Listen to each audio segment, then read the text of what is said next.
So it was literally -15 yesterday, so I didn't get too much done on the truck. I really didn't do anything out here.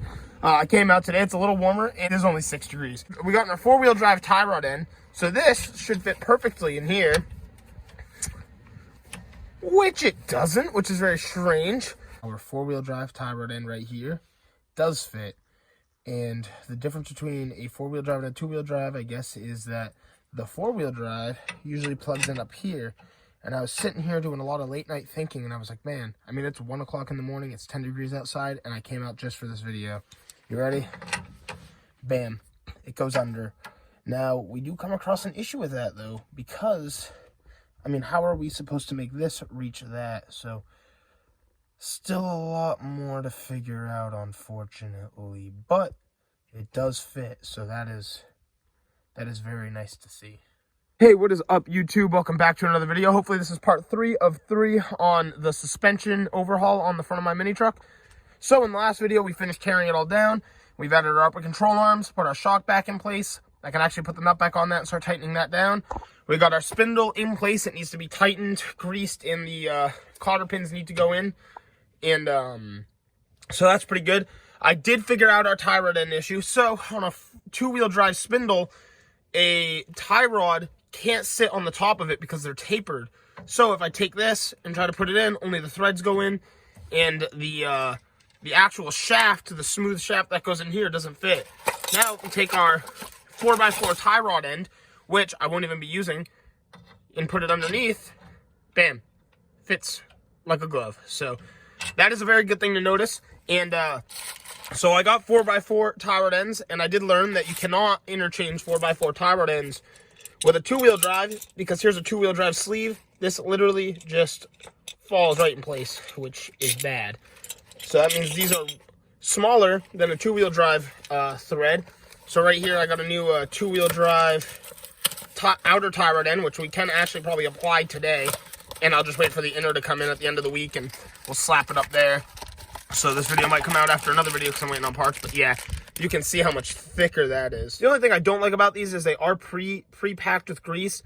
So in the long run, you can't add any. But here's a 2-wheel drive tie rod end, and it fits. We're just packed with grease. So irregardless, that's good to know. It works. So that's cool. And so I was worried that the shaft sizes would be different, but it's really just the thread size right here. What I'm working on is this won't reach underneath here. You can see the way it's set up. On this tie rod end, it's got to step down, so it goes sideways, down, and over. So if I apply this, it'll give us just a little bit more room. It gives us a little bit of extra space, and the inner tie rod ends are a little longer, so it should reach right here just fine. Then I'll apply pressure on the wheels, and I'll straighten them the best I can to drive it over to get a front end alignment. So these are looking pretty good right now, actually. It's been a while since something's gone fairly decent on this project. So not something I would recommend for everybody, but if you got the patience and the time, then it's not too bad. But anyway, I guess what we'll start with is I got our new nuts and bolts for the lower ball joint over here. So I'm going to put that lower ball joint on and put our spindle in place. All right, we've gotten our lower ball joint all tied down there. Just tighten up the shock. Now we're going to go do that on the other side. We'll come back over here, put our spindle in place. All you got to do is loosen these nuts up off both the ball joints and just set it in place in between. It's pretty easy. And then we'll come back and tighten up these sides on the upper control arms. Now, before I go crazy and start tightening all these joints up, I'm going to go get my new tube of grease all my grease points that I need to, and then I'm going to tighten them up and slide my cotter pin in. And just for now, I'm just going to slide my my other tie rod end in here, and I'll just kind of assemble it on the truck, because why not? All right, I think I made some great progress today, to be honest. We've gotten the ball joints tightened up, the castle nuts. We got the tie rod set down there. We've got our lower ball joint set. We put the spindle on this side of the truck. We've tightened up both the shocks, and I think that's about it. I did some work on the purple truck in the off time, greasing up a spot I thought needed some grease. But I think the only other thing I can do right now, while I wait for my inner tie rod and the dust shield, is to just break a bracket free off of that for my passenger side brake caliper, and that's about it. I will need to assess what is going on down here with this hose. It's not looking very pretty at all. All of this is just gross. But hopefully I can just remove that hose and put a new copper gasket. And hopefully that hose won't leak anymore, because it looks like it's just coming from right there. But we'll see. Worst comes worst, I'll replace it all later. But not too bad. Not too bad today at all. Well, that was fun, but we finally got the bracket off. It's my part shed because I might want this upper control arms or something. Who knows? It's good to hoard parts like that. But pretty much done for right now until those other parts come in. I forgot really quickly too, I just wanted to add, I'm going to come out here right now and just remove that last inner tie rod end on both sides, just to pull the tie rods off, and that way we can just set up our new ones when they come in. All right, guys, the part has came in. Bam, we got our dust shields. Thankfully, that finally came in. We're only waiting on our inner tie rod end, so I had already posted video 1 and 2. Then there's going to be another video in between, and then 3 hopefully. So until then, though, we're going to slap these on. And this is like the easiest part to get on there in the world. Just make sure you have the open side where your caliper is. And look at that. There's 4 holes this needs to line up with, and you just bolt it in. So I'm going to go do that to both sides. All right, guys, I'm getting pretty excited now. This is kind of finally just coming together. What we're going to go do is we're going to clean up the spindle, get it nice and clean. I'm going to take some wheel bearing grease and just put a nice thin layer around the whole spindle. And then we're going to go grab our wheel hubs and slap them on. All right, we've gotten our spindle all greased up. I'm going to take this, the disc side facing the plate, and we're going to slide it on. I'm going to feed my small bearing in. It only goes in one way. Then we're going to take our washer, and it's got a little piece that goes through it right here. It's like a key, and it only fits on one way, probably directly on, just like that. So you can't put this on any other way. You can't mess that up. And once I put the washer on, we're going to put our nut on, and then the little castle nut on, and then we'll feed through the whole cotter pin. And I'll show you once I kind of get it all up there. Okay, so you just want to get it up there, give it just a good little push, and then you'll feed your bearing in. I'm going to slide a little extra grease right here, and then I'm going to pop the washer on and the nut. So the best way to describe this nut is you're going to tighten this down to about 30 foot-pounds is all this nut should be at. And you're going to spin it a couple times, tighten it down a little bit more, spin it a couple times. And then, like I said, once you get it down to 30 foot-pounds, you're going to back it off. I think it's about 1/8 of a turn. And then you're just going to set your castle nut and your cotter pin. You'll be good to go. Well, this is a beautiful sight. Like, legit, so happy to see this all together. Got a little bit of a rub up there on this shield, but that's okay. Just hyped to see this all together now. So we're gonna go do the exact same thing on the other side. As you can see, after I put it to 30 foot-pounds and backed it off 1/8 of a turn, I put the nut on, the castle nut on, and we fed our cotter pin. Very simple stuff. Lastly, we just have this little bearing cap, and I'm gonna put a little extra grease in there and just tap it on. So I just walked inside, cleaned my hands up after messing with all the grease, and it really just hit me on my way back out. Like, wow, I really have 2-wheel drive hubs on here right now. Never in my life, I'll always say that, never in my life will I have expected this truck to be getting the fate it's getting, and it's really sick, actually. I'm really excited, to be honest. Got my breakfast right there, a little Arizona tea, but I'm gonna crack that open right now for you guys. Beautiful. And I'm gonna clean up the disc one more time with a little brake dust cleaner, because you know I got my fingerprints all over it and stuff.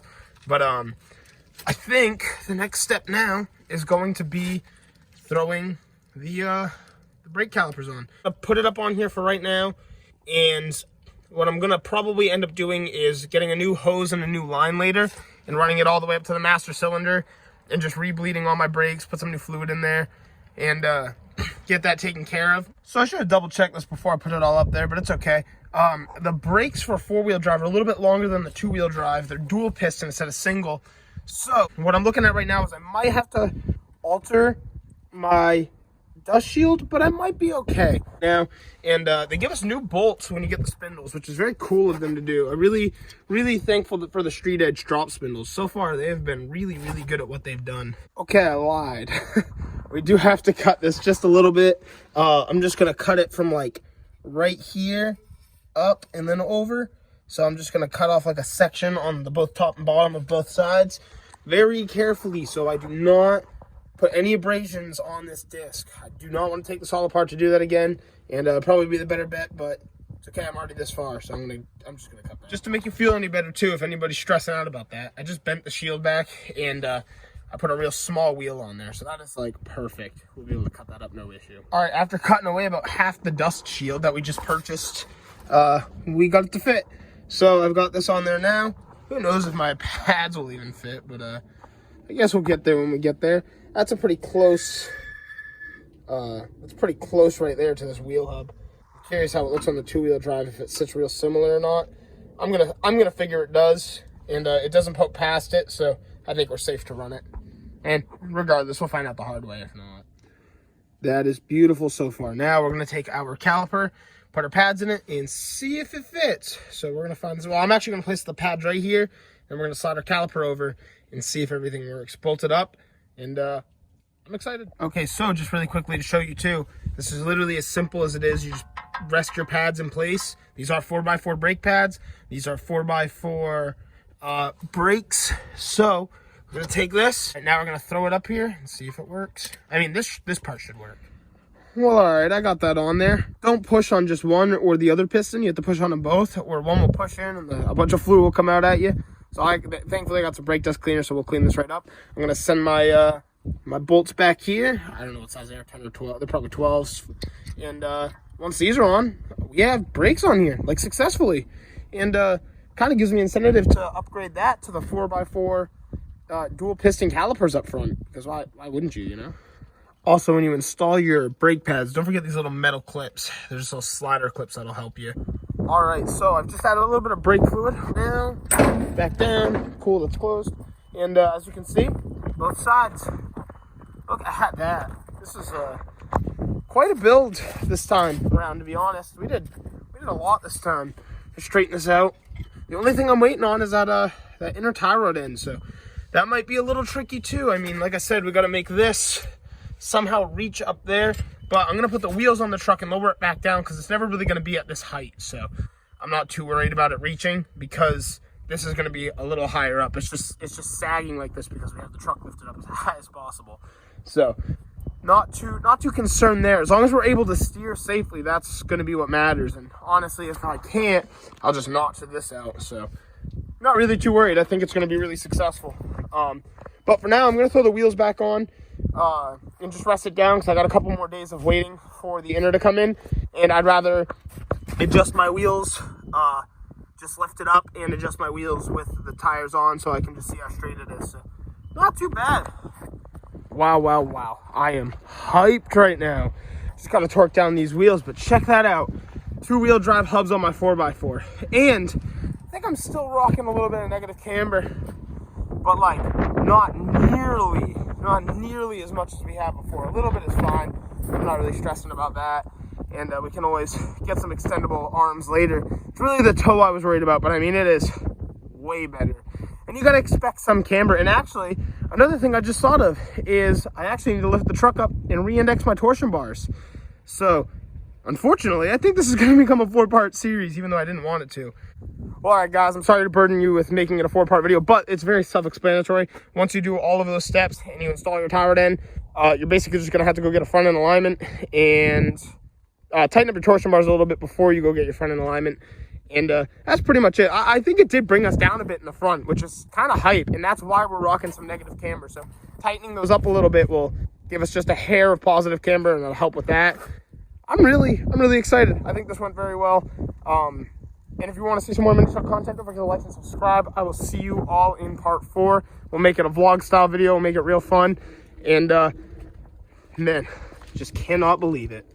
Thanks for watching.